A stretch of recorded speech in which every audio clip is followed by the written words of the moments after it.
Hello and welcome to Newsworthy Stories with Jacqueline Jimenez. I am so excited to bring you the story today because I've been talking to you about agriculture and not only agriculture, but how it's changed. The way it's gone into technology, farming is just not the same as it used to be. And I came across this story on LinkedIn um, that really blew my mind. I was like, wow, what is that? And it was this technology that this young man was introducing, and his name is Silas Boateng, and he is from Ghana. And I said, man, I have got to introduce you to the people I know in agriculture. So today I'm introducing you to Silas Boateng of Ghana, of AI Scarecrow Technologies. Wow, Silas, we finally made it. Yes, Oh, nice months meeting you, months of Jackie. planning, months of planning. Finally.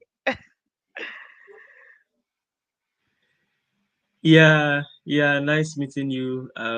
We are glad to be here as Ice Scarecrow. It's our passion to help solve agricultural problems using technology and innovation. And when we are granted such an international platform like this to talk about what we do, it's such an honor to share with the world what we are doing to help the peasant farmers and the commercial farmers in Ghana.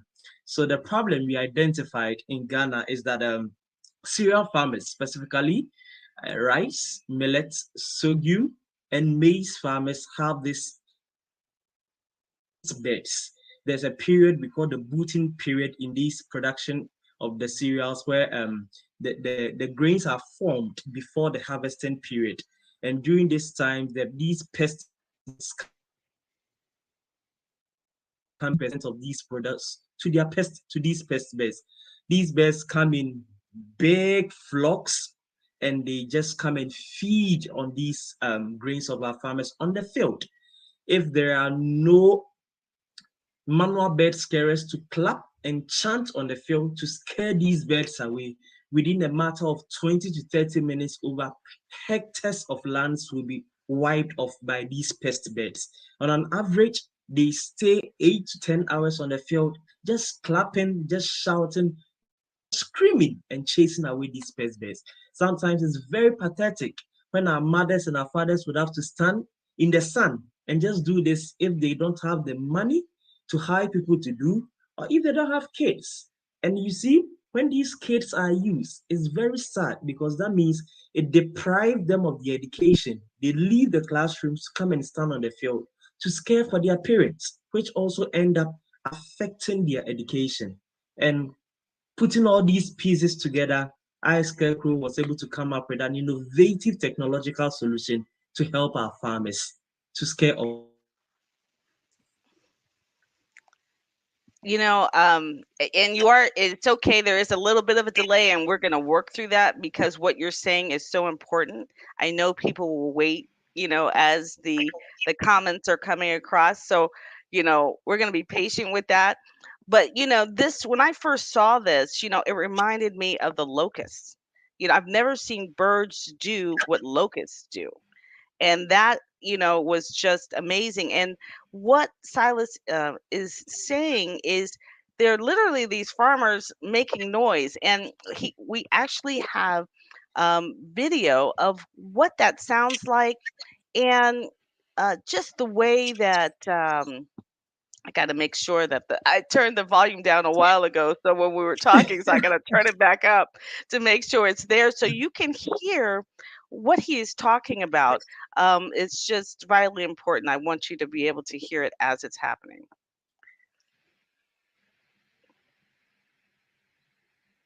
Let's see.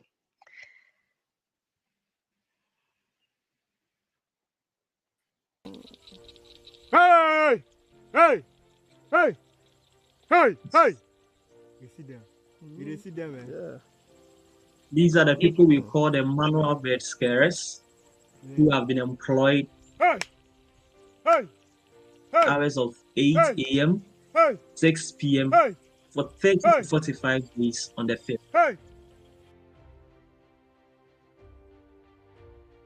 So we come in and we set up a locally produced drone. When I say produce, we design it ourselves.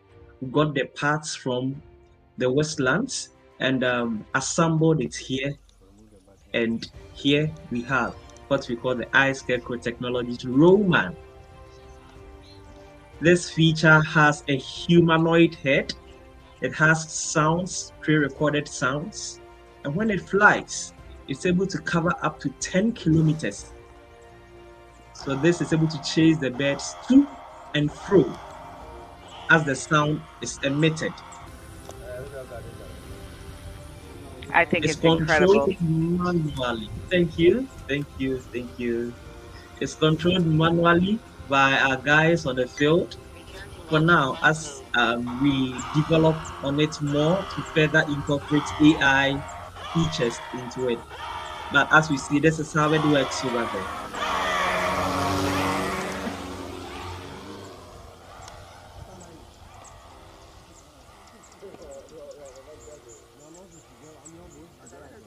In a second, you'll see the birds scatter as it gets closer to the area that the drone is heading. Yeah, there they go.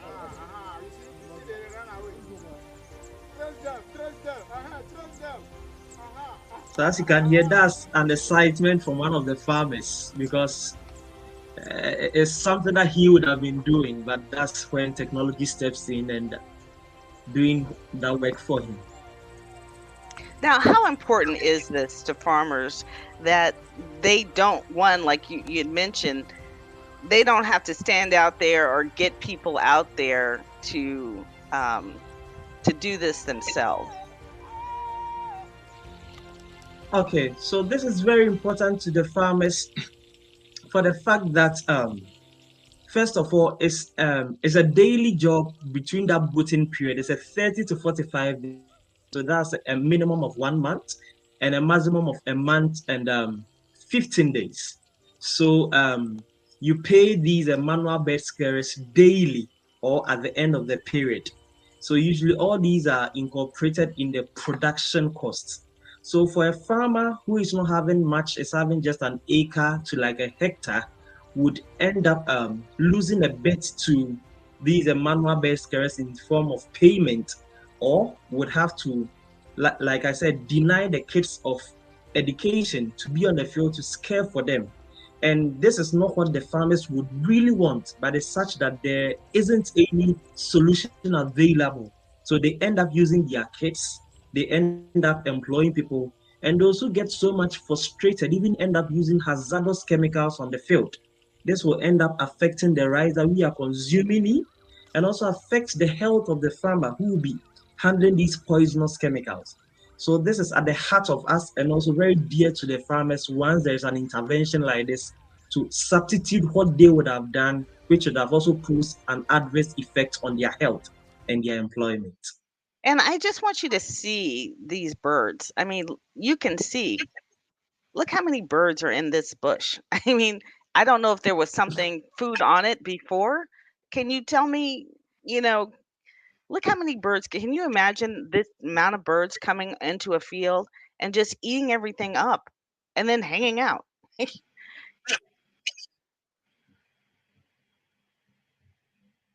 So usually these birds, I always say, means they feed on only grains, and they are also tropical birds. So they are only found in the sub-Saharan Africa. So my brothers and sisters in the West, Europe or Asia wouldn't see. We need to explain it to them. But when these birds come, they usually build their nest on the banks of the field. And when you see them at in a bush like this is after they've been scared off and they are just waiting for that calm and peaceful atmosphere on the field. The moment they feel that sense of peace, then the assumption is that there's nobody now chasing them off the field. They move away from the bush to the field again to feast. And they don't leave. No matter how you scare them, they don't leave because they've also come to feed and they must make sure they get food to eat. So they go back to their nest, you chase them off, When they see that you've also relaxed, they come back again to feed. So it's like a banter on the field. That's how come the technology is there to scare them throughout that entire period. Then, in doing so, they are able to move to a different place. In environmental sustainability, we usually teach the farmers that they need to also create fallow grounds or fallow fields where the grass around for these birds to go and feed, other than coming to feed on their grains, which are for Oh. commercial purposes. Yeah. Mm. Well, that makes sense. I can understand that. Because I was just saying, so how do you, if they don't go away, or they'll always come back, and you can't have somebody out there even with the drone forever. So how do they feed in the daytime only, or do they feed at night as well? Okay, so in terms of population, they come from the hours of 6 to 8 in huge numbers for breakfast. Then they go, and a few of them will be just flying up and about. Then between the hours of 12 to 2, they come back again. And late evenings from 5 to 6, they come back again. Yeah, so Breakfast, it's lunch, three and times. dinner. Exactly. Oh my God. You know, but that's amazing that you can even at least dictate some of the times that they're actually going to be there. Yeah, yeah.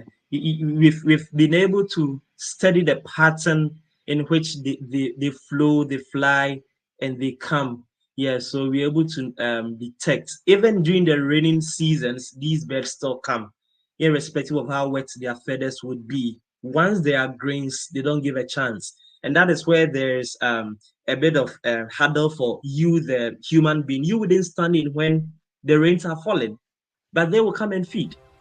Yeah, so it's also another learning curve for us as we also try to work on our drones to be waterproof so that when there are rains, we can still use these technologies to chase off the best. If not, the farmers will lose drastically. What kind of impact, have you actually seen from these farmers? And I know you kind of mentioned the fact that their children don't have to be out there. The farmers, but as far as their crops, how long are they able to use this and use it again, I should say? Okay, so first of all, it's one of our value proposition is to increase the yield of these farmers as they use our technology, and it's sad to say that the zeal and the passion for people to enter into this cereal production, especially rice, keeps going down because of these birds. If a farmer has the zeal to or the passion to farm an acre, he'll at the end of the day stick to the half acre because he wouldn't Mm, want to lose everything to these birds. So now that the technology has been able to come, the farmers are now willing to push more because they know that no matter the extent that they would want to go to now, there is a solution for them. And also in terms of climate change, when farmers end up producing this rice, on the on the field, there's water always on the field on the rice farms. And these waters, when they stay long on the farms, there is an anaerobic um, activity which causes the production of methane gas.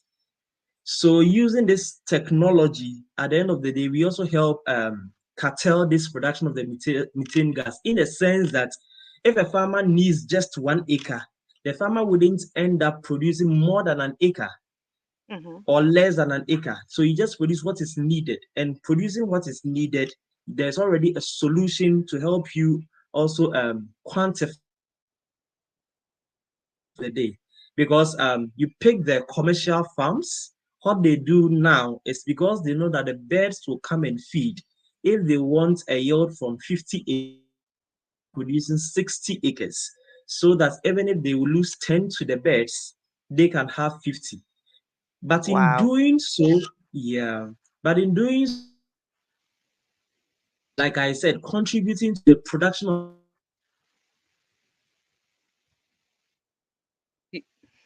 produce 50, we get a yield from the 50 and we are able to move. Yeah. Well, and I know that a little bit. We When you go back and we listen to the interview together, I'll need you to put anything that was missing in the comments so that we keep, we don't miss anything. Sure. Because you're in Ghana and I'm in South Florida. I mean, I'm so grateful to bring this because I know that this is research, and you're also working on another project here. Can you tell us another way, to help scare the birds? Okay. So this is what we call the robot. This robotic predatory bird is designed in the form of a falcon. It can be a hawk, it can be an eagle, depending on the kind of bird, predatory bird you want to portray. And this one flaps its wing. What we are trying to do was to mimic how a natural bird would fly, so that when the bird see the predatory bird coming, it will know that it's going to cause a fear, or let me say danger to it, and it will fly away. Because usually the fear instincts usually helps them to move away, and they have their cries or the sound which they make, and each depict whatever is happening at a point in time. So using this and also using the drone alongside, each of them has its own essence and effects that it brings to this technology and the output that we are looking at. For now, we are working on this and also one which wouldn't flap, because we've realized that when this one flaps, it ends up using a lot of energy, that is the Hmm. battery, and that also is one thing which we have to work on, so that we can get batteries which are sustainable and motors which have the higher capacity to run. So this research is still ongoing, and we are looking for a lot of partnership and collaborators so that we can scale up and do this very well. Yeah. So, Silas, answer a question for me. Have you been able to, you know, if a field is particularly, say you've been a nuisance to the birds enough that they're like, you know what, let's go pick a different field. I mean, do they have any of them decided to just move on to the next field? Okay, so usually what we do is we try to preach to the farmers to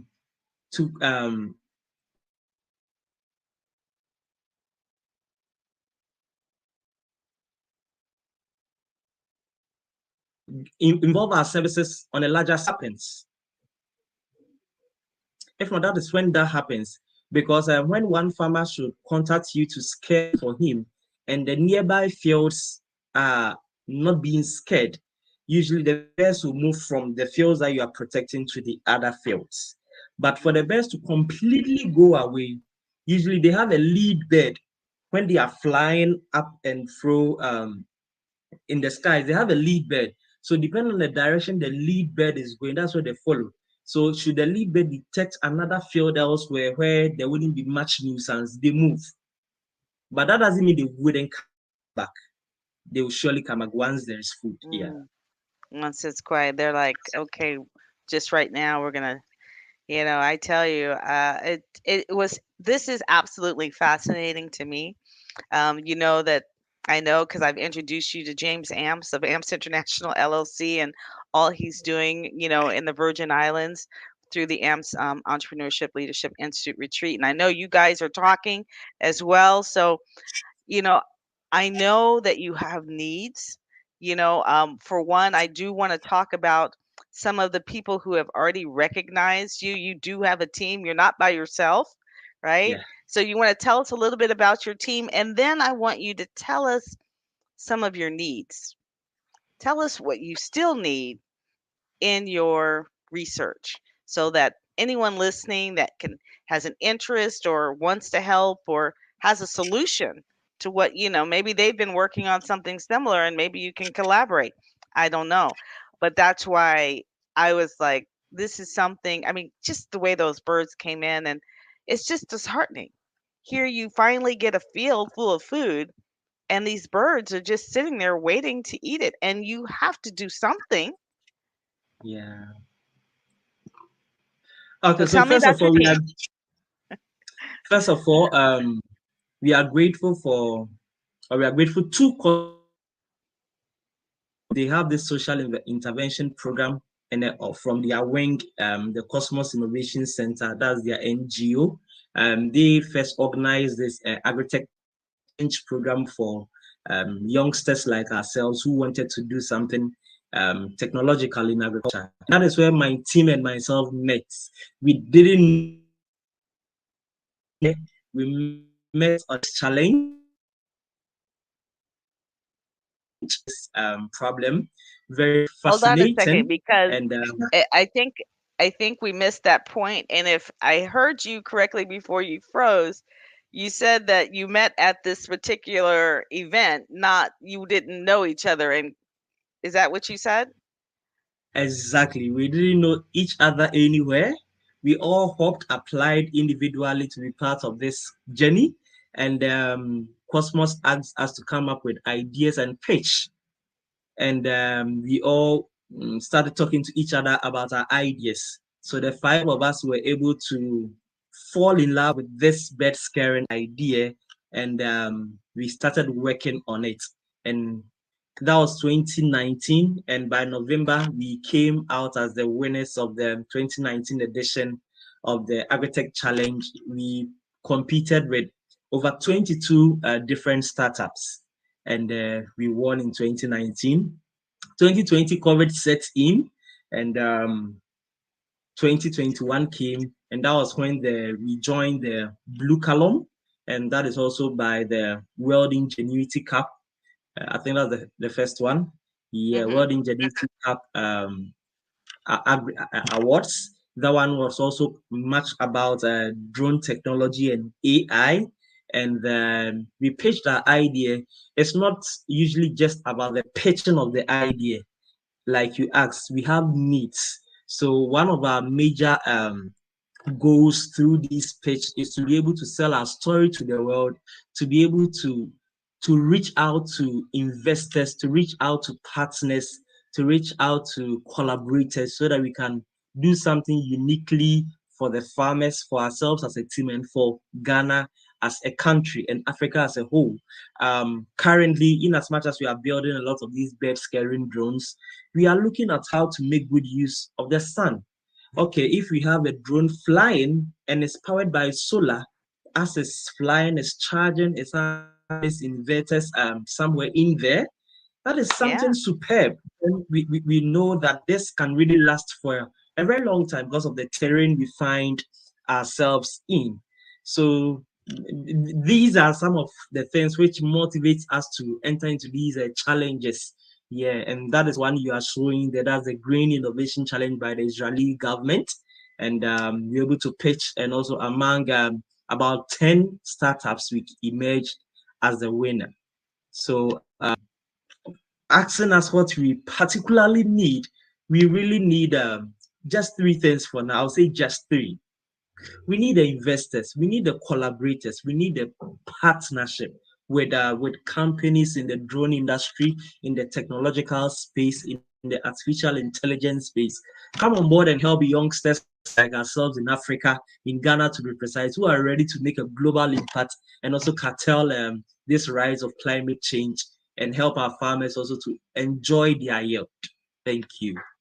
Oh my goodness. I mean, really, it's just number one, you're just delightful. It Thank was first I saw your story, but then I talked to you, we met, on Zoom and we talked, and I was like, "You have video of these birds?" I was like, "I have to see it. We have to do this."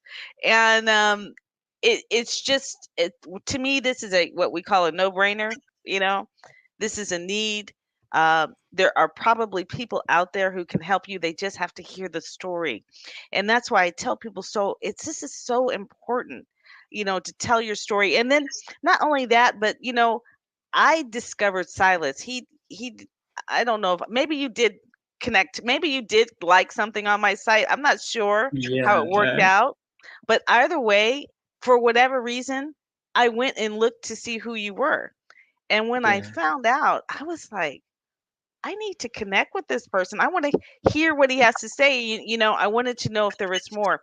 And that's why I wanted to make sure that you saw the awards that he and his team have received. So that, this isn't just some guy with a drone and a bird and a head.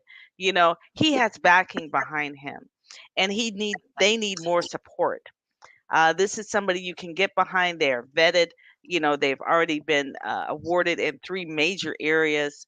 Get behind Silas and his team, and let's make a difference in the agriculture world, which will what? It'll go out not just there, but all over. So whatever you're able to do, you'll be able to share that technology everywhere.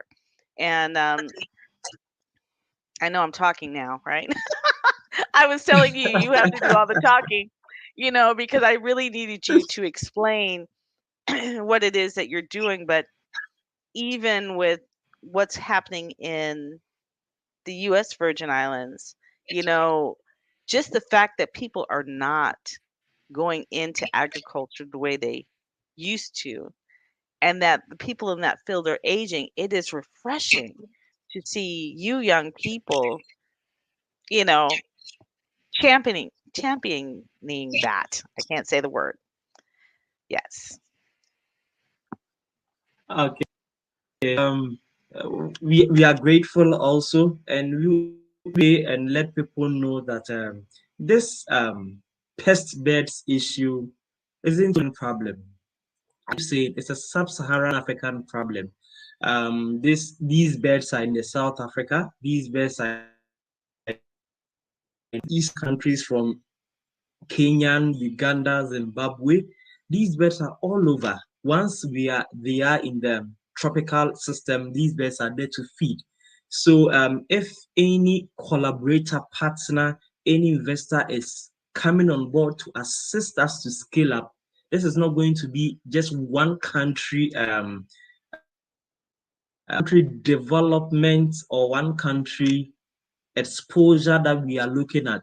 We are looking at taking the entire Africa at a stop and spreading across all countries in Africa. You see, when you take the solution we have now, there is a project we are running with one of our local airports over here, also to see if these birds can work at the airport. This drone can work at the airport because we usually have bird strikes and at the Mhm. airports, and we found one of the are still on and in talks with them. So this technology is very innovative. It's very novel because it isn't anywhere, and we are looking for the early early investors to come on board. Let's do something big for Africa. Let's do something big and help with food security, help with climate change, help my little brothers and sisters leave the fields and get back to the classroom so that they can also get the quality education that I had, which has brought me this far, and to be able to pitch this idea to the rest of the world. Wow. Silas, I'm so glad we got together. This is tremendous. I know it's going to be eye opening to everyone who sees it. And the whole bird strike thing, that's a whole nother element. So that helps me because when I target the audience as to who's going to see this um, interview, I will definitely target the airline industry as well. So thanks for saying that. Thank you so much for joining me. And for anyone watching, you know what to do.